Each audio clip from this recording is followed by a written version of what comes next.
Welcome back to the Explainer.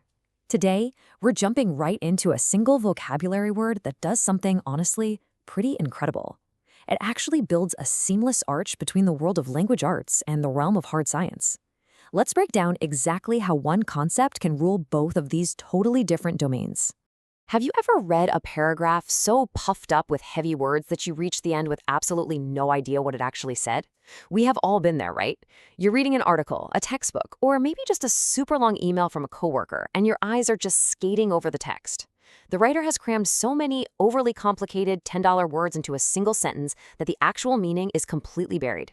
You hit the period at the end of the sentence and realize your brain hasn't retained a single piece of information. Why? Because the language itself was just too bloated. Well, there is a perfectly precise word to describe exactly that kind of frustratingly puffed up writing.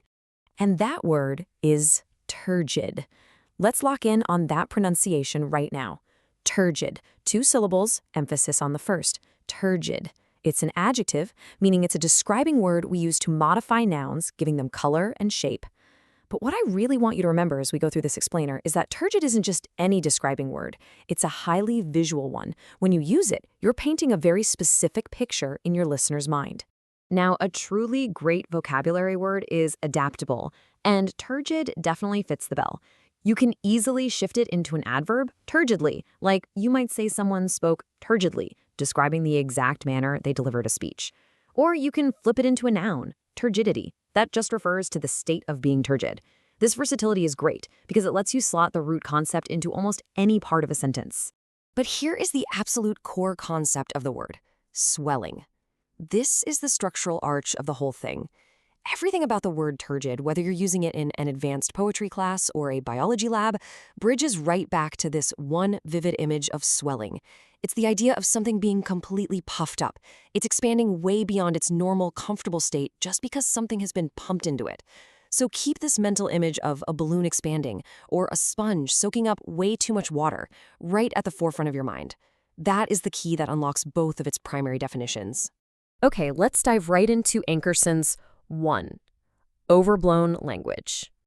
He found the minister pompous with his turgid sermons and lofty manner. You can almost physically see this, right? A speaker up at the front of the room, looking down his nose, delivering a speech that is just swollen with grand words. This is language that is trying way too hard to sound smart. It's overly solemn, excessively ornate, and frankly, just pompous. Instead of making a point simply and clearly, a turgid writer pumps their sentences full of unnecessary, complicated vocabulary until the paragraph is practically bursting at the seams. It's literally the linguistic equivalent of wearing a tuxedo to a casual beach picnic. The word turgid perfectly captures that heavy, bloated, completely inaccessible style of communication. Or let's think about the corporate world. The report was so turgid that no one could finish reading it. We constantly run into documents swollen with jargon, buzzwords, and needlessly complex sentences. When a report is turgid, the swelling actually prevents you from consuming the information. It's impenetrable. By dropping this word, you instantly communicate not just that the report was long, but that its very style was frustratingly bloated. All right, moving on to anchor sense to literal swelling. Over in the biological sciences, you might read that water made the leaf's cells turgid and firm. In this context, turgid doesn't mean swollen with fancy words at all. It means literally, physically swollen due to fluid or pressure. If you think back to high school biology, you might remember learning about osmosis and turgor pressure. When a plant gets enough water, its cells fill up with fluid. They swell, they become firm, they become turgid. It's the exact same structural concept of expansion and pressure that we saw in that pompous sermon, just applied to physical cellular biology. Now, what is really fascinating here is the stark contrast. In a writing context, calling a text turgid is a sharp insult. It means the work is bloated with ego, the absolute opposite of simple, elegant communication. But in a science context, being turgid is actually a sign of excellent health. A turgid plant cell is thriving. It is full of life-giving water.